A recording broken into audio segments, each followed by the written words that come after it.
নমস্কার, আপনারা দেখছেন আমাদের YouTube channel the motion of life. আজকের পর্বে থাকছে আয়ুষ্মান ভারত অর্থাৎ প্রধানমন্ত্রী জন আরোগ্য যোজনার যে ফর্মটি রয়েছে সেই ফর্মটি আপনারা কিভাবে আবেদন করবেন। আপনাদের প্রথমেই বলে রাখি যে পশ্চিমবঙ্গ সরকারের নতুন স্বাস্থ্য বীমা প্রকল্প আয়ুষ্মান ভারত ইতিমধ্যেই চালু হয়ে গেছে। এই যে এই আবেদন কিন্তু আপনারা কোনোভাবেই অনলাইনে করতে পারবেন না। আপনাদের বাড়ি বাড়িতে যাবেন ফিল্ড লেভেল ওয়ার্কাররা, অর্থাৎ প্রত্যেকটি বিডিও অফিস, গ্রাম পঞ্চায়েত, পৌরসভা বা পৌর নিগম থেকে যারা ফিল্ড লেভেল ওয়ার্কার থাকছেন তাদের কাছে সরকারের পক্ষ থেকে প্রি প্রিন্টেড ফর্ম দেওয়া হচ্ছে, অর্থাৎ আপনার পরিবারের প্রত্যেক সদস্যের নাম লেখা এবং সমস্ত তথ্য দেওয়া একটি ফর্ম পিডিএফ আকারে আপনাদের বাড়িতে নিয়ে যাবে। গ্রাম পঞ্চায়েতের ক্ষেত্রে ম্যাক্সিমাম জায়গাতেই যাবেন আশা দিদি বা অঙ্গনওয়াড়ি দিদিরা। আশা দিদিদেরই এই কাজটা দেওয়া হয়েছে। সুতরাং আপনার বাড়িতে যখন ফর্মটি যাবে, আপনি সেই ফর্মটি কিভাবে পূরণ করবেন আসুন আমরা এই ভিডিওর মাধ্যমে দেখে নিই। দেখুন, প্রথমেই রয়েছে এইরকম একটা ফর্ম, আয়ুষ্মান ভারত প্রধানমন্ত্রী জন আরোগ্য যোজনা আবেদনকারী যাচাইকরণ ফর্ম, পারিবারিক স্তরের তথ্য সংগ্রহ। অর্থাৎ এই অন্নপূর্ণা যোজনার মতো এখানেও কিন্তু পারিবারিক স্তরের তথ্য সংগ্রহ করা হবে। এইখানে দেখুন তার নিচে লেখা রয়েছে ডিস্ট্রিক্ট। আমি যেহেতু নর্থ চব্বিশ পরগনা ডিস্ট্রিক্ট থেকে বলছি, তাহলে আমাদের ক্ষেত্রে এটা নর্থ চব্বিশ পরগনা লেখা থাকবে। তারপরে আপনার ব্লকের বা মিউনিসিপ্যালিটির নাম থাকবে। তারপর আপনারা যে গ্রাম পঞ্চায়েতে বসবাস করেন সেই গ্রাম পঞ্চায়েতের নাম থাকবে। এইভাবে পরপর থাকবে। তারপরে যেটা থাকবে এখানে একটা স্ক্যানার থাকবে। দেখুন, এইটা দিয়ে আপনার পরিচিতিটা সম্পূর্ণ করা যাবে। এছাড়া থাকছে একটা ইউনিক নাম্বার, প্রত্যেক ফর্মের একটা ইউনিক নাম্বার থাকছে। এই নাম্বারটা কিন্তু প্রত্যেকের জন্য আলাদা আলাদা একটা নাম্বার থাকছে। এইখানে দেওয়া থাকছে তারিখ। তারিখটা কীরকমভাবে, দিন, মাস আর বছর, অর্থাৎ কবে ফর্ম পূরণ হচ্ছে সেই তারিখটা এখানে দিতে হবে। অর্থাৎ আপনারা যেদিন ফর্ম পূরণ করছেন সেই দিনের তারিখটি এখানে দেবেন। ধরে নিন কোনো একটা মাসের 5 তারিখ, তাহলে 05, যদি মাসটা হয় মে মাস বা জুন মাস 06, তারপরে 2026, অর্থাৎ 2026 সালের যে দিন আপনি ফর্মটি পূরণ করছেন, দিন মাস বছর আকারে এইখানে আপনারা তারিখটি দেবেন। এরপর চলে আসি পরে আবেদনকারীর তথ্য। আবেদনকারীর তথ্যের প্রথমেই থাকছে আধার নাম্বার। আপনাদের যে আধার কার্ডটা আছে সেই আধার কার্ডের শেষ 4টে সংখ্যা এখানে দেখাবে, বাকিগুলো মাস্কিং করা থাকছে। সুতরাং এই জায়গাটা দেখে নিন যে আপনার আধার কার্ডের নাম্বারটা ঠিক আছে কিনা। এরপরে আপনার নাম, এখানে খেয়াল করুন যে আপনার নামের বানানটা ঠিক আছে কিনা। যদি না থাকে তাহলে কিন্তু উল্লেখ করে দিন, যিনি ফর্ম পূরণ করবেন, যিনি যাবেন আপনার বাড়িতে ফিল্ড লেভেল ওয়ার্কার, তাকে জানিয়ে দেবেন। ম্যাক্সিমাম ক্ষেত্রে এটা ঠিকই আছে ধরে নিলাম। তারপর থাকবে আপনার রেশন কার্ডের নাম্বার। আপনি যে রেশন কার্ডটি হোল্ড করেন সেই রেশন কার্ডের নাম্বারটা এখানে ভালোভাবে দেখে নিন ঠিকঠাক আছে কিনা। এগুলো কিন্তু সমস্তটাই পূরণ করা থাকবে। তারপর আসছে আপনার রেশন কার্ডের বিভাগ। রেশন কার্ডের বিভাগে আমি লাস্ট ভিডিওতেই বলেছিলাম যে 3 প্রকারের মানুষ এই সুবিধা পাচ্ছেন। যারা অন্তর্দয় অন্ন যোজনার আন্ডারে রয়েছেন তারা, যারা SPHH অর্থাৎ স্পেশাল প্রভার্টি হাউসহোল্ড যারা আছেন, প্রায়োরিটি হাউসহোল্ড, তাদের ক্ষেত্রে, আর একটা হচ্ছে প্রায়োরিটি হাউসহোল্ড অর্থাৎ অগ্রাধিকার পরিবার আর বিশেষ অগ্রাধিকার পরিবার। এই 3টে পর্যায়ে যারা আপনারা রেশন তোলেন তাদের ক্ষেত্রেই কিন্তু গভর্নমেন্ট মোটামুটি এই সুবিধাটা দিচ্ছে। আর কাদের ক্ষেত্রে দিচ্ছে সেটা আমি বলছি, ফর্মটিকে পূরণ করে শেষের দিকে যাই, তারপরে আমি আপনাদের আরও বিশেষ তথ্য দিচ্ছি এই সম্পর্কিত। এরপরে হচ্ছে আপনার আধারযুক্ত যে মোবাইল নম্বরটি আছে, অর্থাৎ আপনার আধারের সঙ্গে যে মোবাইল নাম্বারটা যুক্ত করা আছে সেই মোবাইল নাম্বারটা কিন্তু এখানে থাকবে, যিনি অ্যাপ্লিকেন্ট তার। ভালো করে খেয়াল করে নেবেন এইখানটা। এরপরে আসছে লিঙ্গ, অর্থাৎ আপনার পুরুষ, মহিলা না অন্যান্য, এই ব্যাপারটাতে এখানে ক্লিক করবেন। যদি মহিলা হন মহিলা, পুরুষ হলে পুরুষ, অন্যান্য হলে অন্যান্য। এইবার থাকছে আপনার জন্ম তারিখ। আপনার যে জন্ম তারিখ আছে, সঠিক জন্ম তারিখ, সেইটা এখানে দেওয়া থাকছে রেশন কার্ডের বয়স অনুযায়ী। সুতরাং আপনি দেখে নেবেন এটাও ঠিক আছে কিনা। এরপর আসছে আপনার বাড়ির সম্পূর্ণ ঠিকানা। এইখানে ঠিকানা লেখা থাকবে এরকম জেলা, তারপরে আপনার ব্লক, তারপরে আপনার পোস্ট অফিস, গ্রাম, এইভাবে লেখা থাকবে পুরোটাতে। আপনারা দেখে নেবেন ঠিক আছে কিনা। যদি ঠিক না থাকে সেটাকে এডিট করে দেবেন, আপনারা ফর্মে কেটে ঠিক করে দেবেন। এরপর আসছে জেলা আলাদাভাবে, তারপর আসছে কোন ব্লকের আন্ডারে আপনি আছেন, কোন গ্রাম পঞ্চায়েতে বা ওয়ার্ডে আপনি বসবাস করেন। দেখুন এই জায়গাটাতে আপনার যদি পৌরসভা এলাকা হয় তাহলে পৌরসভা, ব্লক এরিয়া হলে ব্লক এরিয়ার নামটি এখানে কিন্তু প্রিন্টেড থাকবে। তারপর আপনার গ্রাম পঞ্চায়েত বা ওয়ার্ড সেটাও প্রিন্টেড থাকবে। তারপর আপনার পরিবারের প্রধানের নাম সেটাও প্রিন্টেড থাকবে। যেটা খালি থাকবে সেটা হচ্ছে এই জায়গাটি। এইখানে মোট পরিবারের সদস্য সংখ্যা আপনাকে বসাতে হবে। মোট পরিবারের সদস্য সংখ্যা বসাবেন। এইখানে হচ্ছে প্যান নাম্বার, অর্থাৎ যার নামে এই ফর্মটি আছে তার প্যান নাম্বারটা এখানে বসাতে হবে। পরিবারের প্রত্যেকের আলাদা আলাদা ফর্ম থাকবে, তাহলে যার ফর্মটি ফিল আপ করছেন তার প্যান নাম্বারটি এখানে লিখবেন। এরপরে আসছি নির্বাচনী তথ্য। 18 বছরের ঊর্ধ্বে যদি আপনার বাড়ির কোনো সদস্য হয় তার ক্ষেত্রেই কিন্তু এই 4টে ঘর পূরণ হবে। কি কি থাকছে? প্রথমটাতে থাকছে এপিক নাম্বার, অর্থাৎ আপনি ভোটার হলে আপনার এপিক কার্ডটি, যেটা ভোটার কার্ড নামে পরিচিত, সেই ভোটার কার্ডের নাম্বারটি এখানে লিখবেন। তারপরে এখানে এসি নাম্বার। এসি নাম্বার মানে আপনি যে অ্যাসেম্বলি কনস্টিটিউয়েন্সি, অর্থাৎ যে বিধানসভার আন্ডারে আপনি বসবাস করেন সেই বিধানসভার নাম্বারটা লিখবেন। অর্থাৎ কারোর ক্ষেত্রে দেখা যাচ্ছে উত্তর 24 পরগনাতে যে বিধানসভাগুলো আছে 118, 117, 102, 97, 98, যার যেটা আছে সেটা লিখতে পারেন। লিখে তার পাশে বিধানসভার নামটাও লিখে দিতে পারেন। অর্থাৎ আমি একটা উদাহরণস্বরূপ বলছি যে 101 অশোকনগর বিধানসভা, এরকম লিখতে পারেন।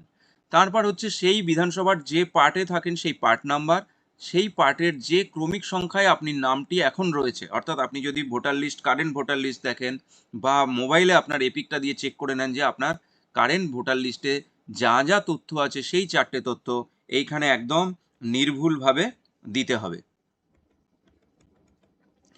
এরপরে দেখুন স্বাস্থ্যসাথীর বিবরণ।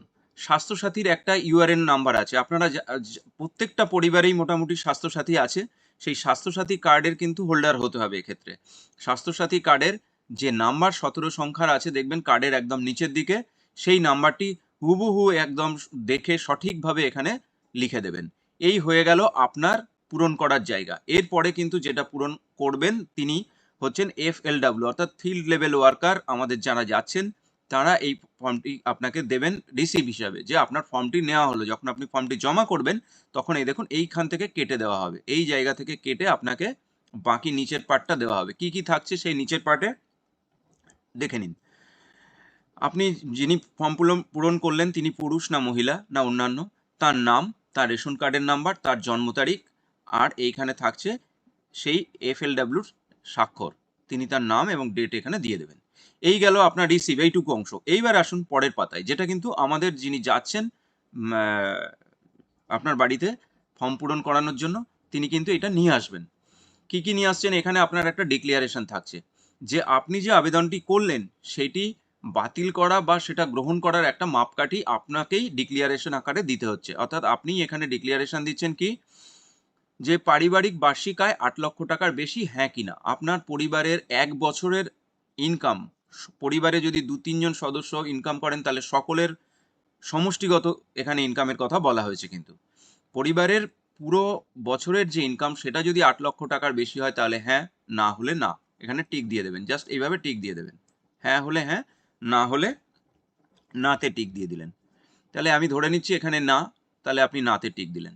তারপরে পরিবারের কোনো সদস্য আয়কর প্রদান করেন কিনা, যদি না হয় তাহলে এখানে না দিয়ে দিলেন। হ্যাঁ হলে হ্যাঁ। SIR বা WBLA 2026, অর্থাৎ 2026 সালের বিধানসভা নির্বাচনের যে আগে যে SIR হয়েছিল বা নির্বাচনের পরে মানে যে ভোটার লিস্ট ধরে নির্বাচন হয়েছে সেইখানে ASDD তালিকায় আপনার নাম পাওয়া গেছে কিনা। অর্থাৎ আপনি ASDDটা হচ্ছে অ্যাবসেন্টি, শিফটেড, ডুপ্লিকেট আর ডেড, এই রকম যে তালিকাটা আছে ASDD তালিকা, সেই তালিকায় আপনার নামটা আছে কি নেই। যদি ওই রকম তালিকায় আপনার নাম না থাকে তাহলে এখানে একদম সরাসরি না করে দেবেন। তারপর হচ্ছে SIR এর অ্যাপিল ট্রাইব্যুনালে আবেদন বিচারাধীন রয়েছে কিনা। অর্থাৎ আপনারা জানেন যে SIR পরবর্তীতে একদম শেষ ধাপে আমাদের ট্রাইব্যুনালে আবেদন করা হয়েছিল। অর্থাৎ কোর্টের যারা জাজরা ছিলেন তারা ট্রাইব্যুনালে আবেদন নিয়েছিলেন, যে যাদের নাম কাটা গেছে ট্রাইব্যুনালে আবেদন করেছেন, এখনো পর্যন্ত তারা সেখানে বিচারাধীন আছেন কি না। অর্থাৎ যাদের নাম বাদ পড়েছিল তারা পরবর্তীতে অ্যাপিল করেছিলেন কিনা, সেইটি যদি হ্যাঁ হয় হ্যাঁ, না হলে না। CAA তে আবেদন মুলতবি রয়েছে কিনা। কেউ CAA তে আবেদন করলে তার আবেদনের এখনো হয়তো নিষ্পত্তি হয়েছে, যদি নিষ্পত্তি হয়ে গিয়ে থাকে হ্যাঁ, যদি না হয়ে গিয়ে থাকে বা আপনার এরকম কোনো বিষয়ই না থাকে সেক্ষেত্রে আপনি না বলে দেবেন। অন্নপূর্ণা যোজনার উপভোক্তা তালিকা থেকে নাম বাদ দেওয়া হয়েছে কিনা। আপনি যদি অন্নপূর্ণা যোজনার উপভোক্তা হন তাহলে আপনার নামটি সেখানে কি বাদ পড়ে গেছে? যদি হ্যাঁ হয় হ্যাঁ, না হলে না, অ্যাপ্লিকেবল না হলেও না। ব্যক্তি জীবিত নন বা স্থায়ীভাবে স্থানান্তরিত হয়েছেন, অর্থাৎ যার এই ফর্মটি দেওয়া হয়েছে সেই ফর্মের মানুষটি হয়তো এখন বর্তমানে জীবিত নেই বা তিনি এখানে আর থাকেন না, এখান থেকে অন্য কোথাও চলে গেছেন। যদি এরকম কোনো বিষয় থাকে তাহলে হ্যাঁ হলে হ্যাঁ, অথবা না হলে না, যেটা খুশি এখানে মানে যেটা প্রযোজ্য হবে সেটাকে দিয়ে দেবেন। এই গেল এই পার্ট। এইবার একটা আসছে আপনার ডিক্লিয়ারেশনের সপক্ষে আপনি একটা কনসেন্ট দিচ্ছেন যে আপনি যা যা বলেছেন উপরে সেগুলো সমস্ত সত্য। সেগুলো যদি সত্যি হয় তবেই আপনি এই আবেদনের জন্য আপনি যে ফেসিলিটিটা পাওয়ার সেটা পাবেন। আর যদি মিথ্যে হয় তাহলে কিন্তু আপনার ফর্মটি বাতিল হতে পারে। এই বলে আপনি এখানে আপনার পূর্ণ স্বাক্ষর করবেন, বা যারা স্বাক্ষর করতে পারেন না তারা তাদের বুড়ো আঙুলের ছাপ দেবেন। আর এইখানে এই বক্সটাতে আপনি অবশ্যই টিক দিয়ে দেবেন।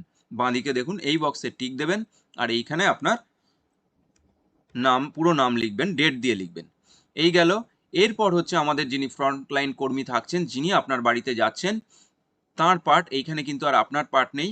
তিনি লিখবেন তার নিজের নাম এবং এই যে আপনি আবেদনটি করলেন এই আবেদনটির সপক্ষে তিনি সুপারিশ করছেন কি না। তিনি যদি বলেন যে হ্যাঁ এটা সুপারিশযোগ্য, অর্থাৎ এই ফর্মটি আবেদনটি গ্রহণ করা যেতে পারে বা আপনি যা যা বলেছেন সব সত্য, তাহলে এখানে টিক হবে। যদি সত্য না হয় এখানে টিক হবে না। তিনি তার নাম লিখবেন এখানে পুরো, আর তিনি কোন পদে চাকরি করছেন, অর্থাৎ তিনি যদি আশাকর্মী হন এখানে তিনি আশাকর্মী লিখবেন এবং তার স্বাক্ষর হবে এইখানটাতে। তাহলে এখানে কতগুলো পার্ট থাকছে, পুরো পার্টটাই থাকছে ফ্রন্টলাইন কর্মী যারা থাকছেন তাদের জন্য। এখানে তার পুরো নাম হবে, এখানে তিনি কোন পদে চাকরি করেন, তিনি সুপারিশ করছেন না সুপারিশ করছেন না, আর তার স্বাক্ষর। এবার নিচে আরো নিচে নেমে আসি। দেখুন এইটা শুধুমাত্র সরকারি ব্যবহারের জন্য, এখানে আপনারা কেউ হাত দেবেন না। যখন আপনাদের ফর্মটি ফ্রন্টলাইন ওয়ার্কার নিয়ে চলে আসছে অফিসে, তখন এই অফিসে যিনি সরকারি অফিসার থাকছেন তিনি এখানে যাচাইকারী অফিসার যাচাই করে তার মন্তব্য লিখবেন। কীরকম দেখুন, আয়ুষ্মান ভারত PMJAY অর্থাৎ প্রধানমন্ত্রী জন আরোগ্য যোজনা, এই অন্তর্ভুক্তির জন্য যিনি আবেদন করলেন তিনি ফাইনালি যোগ্য হলেন না অযোগ্য হলেন, তিনি এখানে টিক দিয়ে বলে দেবেন। যদি অযোগ্য হন এখান থেকে কাটা যাবে, যোগ্য হলে এটা ঠিক থাকবে। তারপর তিনি তার মন্তব্য লিখবেন যে কেন তাকে যোগ্য বলে ঘোষণা করা হলো বা কেন তাকে সঠিকভাবে রাখা হলো, তিনি তার মন্তব্যগুলো এইখানে লিখে দেবেন। লিখে দেওয়ার পরে যিনি যাচাইকারী তার নাম হবে পুরো এখানে ক্যাপিটাল লেটারে, তিনি কোন পদে চাকরি করছেন এবং তিনি কত তারিখে এই ফর্মটিকে যাচাই করলেন, এইখানে এইগুলো থাকবে। আর এইখানে তার পূর্ণ স্বাক্ষর এবং তার স্ট্যাম্প থাকবে। মোটামুটি এই ফর্মে বলা হয়েছে যে আবেদনপত্রটি করানো হবে। আপনাদের প্রত্যেকের বাড়ি বাড়ি এই ফর্মটি যাবে। আপনারা ফর্মটিকে ভালো করে দেখে নিয়ে ফর্মটি পূরণ করে খুব তাড়াতাড়ি এটাকে জমা দিয়ে দিন। আগামী 25 তারিখের মধ্যে অর্থাৎ 25শে জুনের মধ্যে এই কাজটিকে সম্পূর্ণ করার কথা বলা হয়েছে। সুতরাং দ্রুত গতিতে এই কাজটি সম্পূর্ণ হবে। আপনারা যারা FLW যাচ্ছেন অর্থাৎ ফিল্ড লেভেল ওয়ার্কার তাদের সকলের সঙ্গে সহায়তা করুন। আর যেটা ভিডিও শুরুতেই বলছিলাম যে এর সঙ্গে অ্যাডিশনাল কিছু তথ্য আমার দেওয়ার রয়েছে, সেটা হচ্ছে যে সমস্ত মানুষ 70 বছরের বয়সের বেশি তাদের কিন্তু এরকম নির্দিষ্ট রেশন কার্ড না থাকলেও হবে। অর্থাৎ নির্দিষ্ট রেশন কার্ড বলতে আমি এক্ষেত্রে এই বলতে চাইছি যে AAY, SPHH বা PH পরিবারের ভুক্তের বাইরেও যে সমস্ত মানুষ 70 ঊর্ধ্বের পুরুষ এবং মহিলা প্রত্যেকের জন্যই কিন্তু আয়ুষ্মান ভারত প্রযোজ্য। সুতরাং কারোর বাড়িতে যদি এরকম থাকেন যে বয়স্ক মহিলা আছেন বা বয়স্ক বাবা মা আছেন কিন্তু আপনার বাড়িতে ফিল্ড লেভেল ওয়ার্কার যায়নি, সেক্ষেত্রে আপনি সংশ্লিষ্ট বিডিও অফিস বা আপনার নিকটবর্তী গ্রাম পঞ্চায়েত অফিসে যোগাযোগ করুন, যাতে আপনি একটা ফর্ম পান বা আপনি পূরণ করে আবার জমা করতে পারেন। আজকের ফর্ম পূরণ ছিল এই পর্যন্তই। তো এটা যদি আপনাদের কাজে এসে থাকে তাহলে আপনাদেরকে অনুরোধ করব যারা আপনাদের পরিচিত পাড়া প্রতিবেশী বন্ধুবান্ধব আছে তাদের সঙ্গে দয়া করে শেয়ার করুন। এবং যদি এই বিষয়ে আপনাদের কোনো জিজ্ঞাস্য বা মন্তব্য থাকে অবশ্যই আমাদের কমেন্ট বক্সে এসে কমেন্ট করুন। আমরা চেষ্টা করব যে আপনাদের যা যা জিজ্ঞাসা থাকে আমি সেগুলো সঠিকভাবে উত্তর দেওয়ার চেষ্টা করি, এক্ষেত্রেও সেই চেষ্টা থাকবে। এতক্ষণ সঙ্গে থাকার জন্য আপনাদের সকলকে ধন্যবাদ জানাই। ভালো থাকবেন।